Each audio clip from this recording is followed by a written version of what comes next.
All right. I am going to try something a little bit different for episode 12. This is going to be no scripts, no plan, just me walking you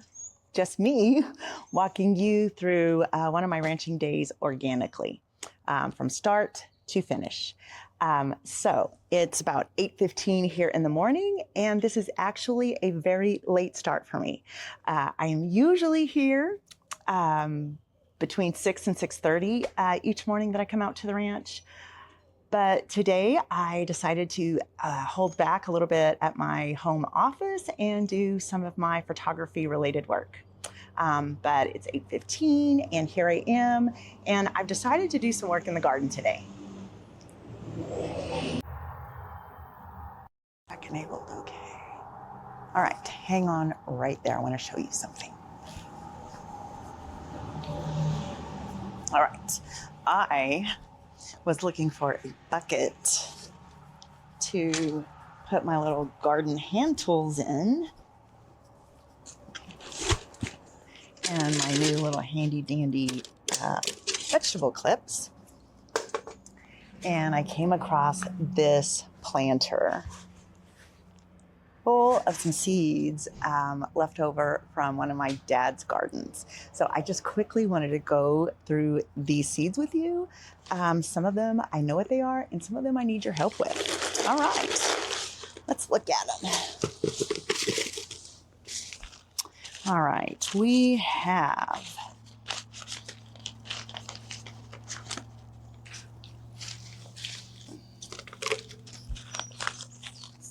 several different kinds of squash.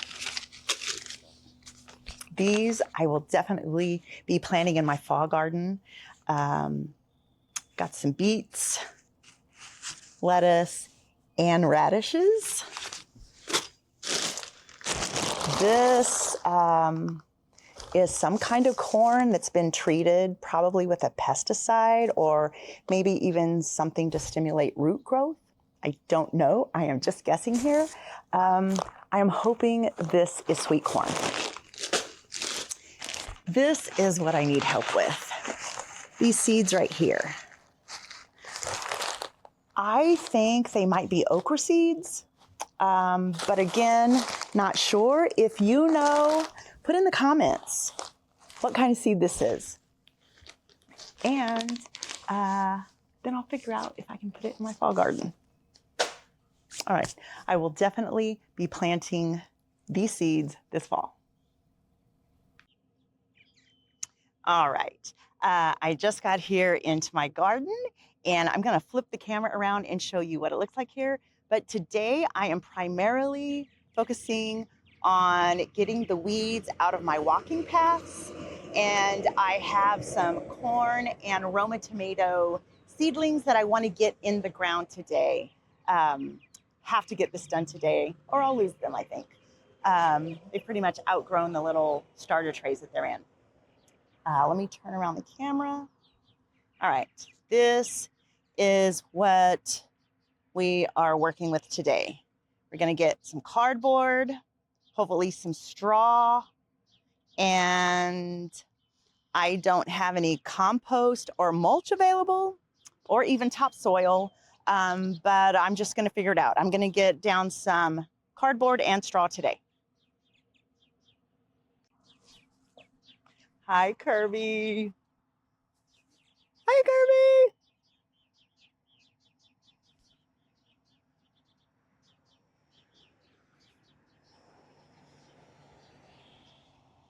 Oh, that's Beverly. Not Kirby. All right. Funny. All right. I forgot to hit record the first time, so we're going to try this again. I got some swag at my last photography gig. Okay.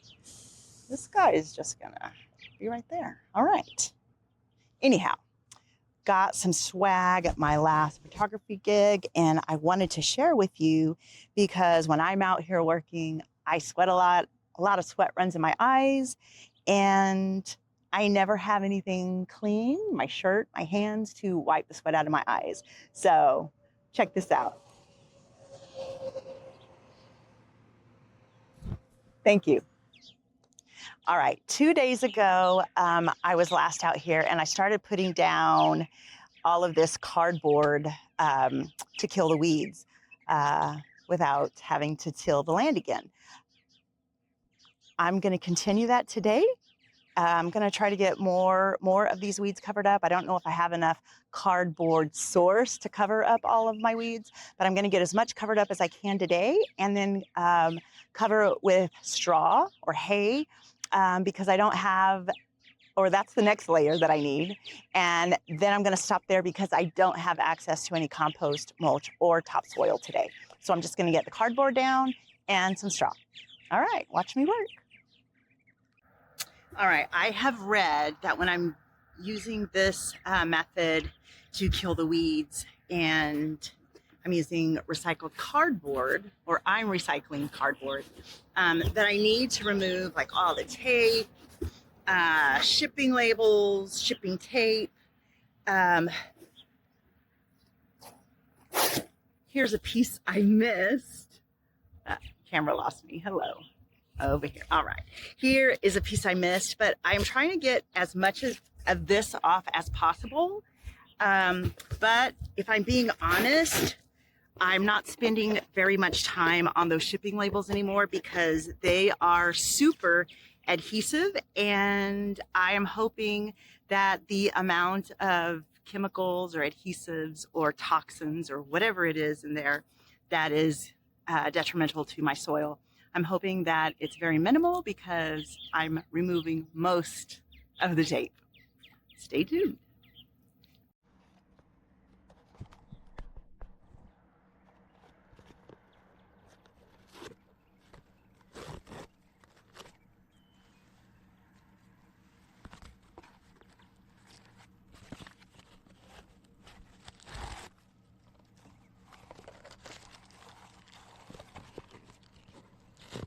Right here, I noticed that my arms were just covered in these tiny pieces of hay.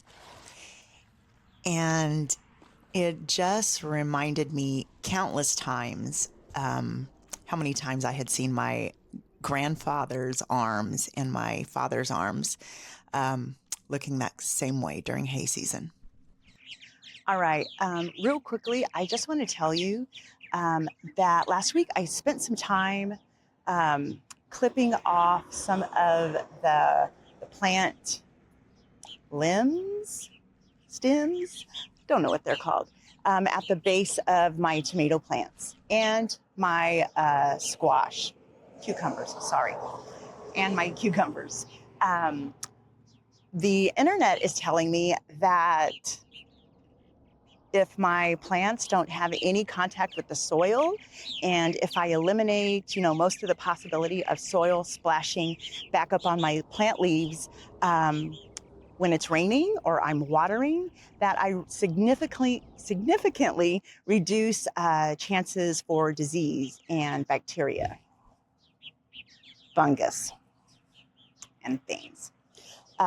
Anyhow, I also have realized a secondary benefit here in South Texas for doing that, and I wanted to share it with you.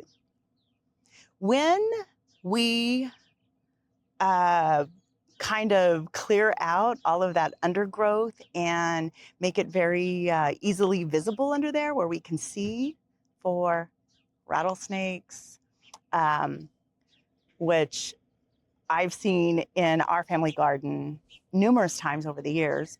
But it might also help prevent scorpions and black widows hiding in there, which can be very painful to get bitten by, and maybe even death if you get that black widow baby. Anyhow, secondary benefit, I wanted to share that with you. All right, gnats are killing me. It's already quite humid and I'm sweaty, so I'm going to get to work. Are you kidding? This method is going to be real hard because every time I come over here to tell you something, I forget to hit record and I'm having to do everything twice. However, I keep getting sidetracked. I haven't started putting down my cardboard floor yet, but I wanted to share with you that I just counted all of my baby tomatoes on my plants. The 11 that I transplanted have 0 little baby tomatoes on it, but there are numerous flowers, so I'm very optimistic about those producing.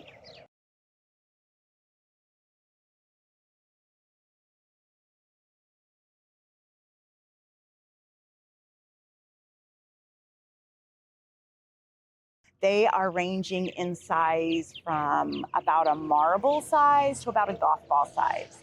I don't know how much longer it'll be before I can harvest them because these are Beefmaster tomatoes and they get or should get about this big around. They're perfect for slicing and eating on hamburgers, which I love. All right, I just came up with a question. So I'm definitely taking off all of the shiny packing tape and trying to get as much as I can easily off of the shipping labels. But this shipping tape or packing tape looks different. It's not shiny. It has more of a paper fill, and I'm wondering if it's safe to leave this on my cardboard and include in my garden. If you know the answer to that, drop it in the comments. Let me know. Help me learn here.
then suddenly, after I had been mowing for 30 or 45 minutes, I created this massive water leak by hitting a cutoff valve.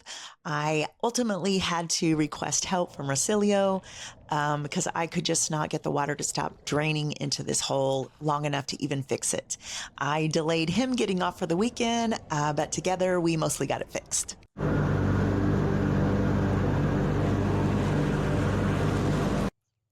All right, today didn't go exactly as planned, but it was a good productive day. Um, I tried to film to episode 12, the entire episode, kind of chronologically in real time today. That's something way different than how I have recorded the last 11 episodes. It did seem easier. It was all, off the top of my head. There was no script. But after lunch, I was starting to mow grass and I hit a water cutoff. Anyhow, I tried to fix it by myself. The side from the city service or McCoy Water was coming in like it had a metal cutoff, but both ends were PVC. That was a little out of my comfort zone.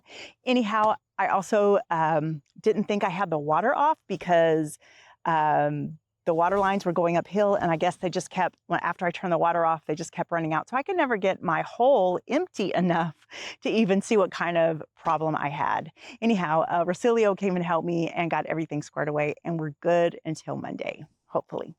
I went into town. When I say town, I'm talking about Christine. I went into town today to have lunch. And there was only 3 people in the entire cafe, patrons anyway. So shout out to Craig and Fritz. I felt like a rancher today chatting with y'all. Y'all both probably thought, I had lost all my marbles, but it was fun. It felt like I was in the club. All right, what else do I want to tell you? I picked 2 green onions today. I can't wait to taste them. I actually nibbled a little bit on the green part and super, super flavorful. I will get second opinions on this, but even the green onion is so much more flavorful than the crap you buy at the grocery store. Like, I may never go back to buying vegetables at the grocery store again. Sorry, HEB. All right, what else is going on today? I think that's it. It was a pretty stressful day. Like I might have mentioned earlier, my brother was out of town this week. So there wasn't a lot of cattle activity. I did text him while he was gone and ask if I needed to feed cows. He told me, don't worry about it. I'm going to guess that's because everything is so green right now. And cows can live on that. All right, that's it for episode 12. The last thing, I did not get finished mowing until nearly 8 o'clock today. I did go out a little later this morning, so rather than showing up between 6 and 6:15, I didn't show up till about 8:15 today. So I guess no matter what time I show up to the ranch, it's going to be a 12-hour day. Be sure to like, follow, subscribe, heart, forward, share. Did I already say share? Subscribe, all the things. Take an episode to work and share it with your coworkers. Tell your kids about me. Yes. Here is your reminder to be your authentic self and love life, man. I'm loving life right now. Having a great time, learning, and growing. See you next week. Bye. Gonna taste these babies tonight.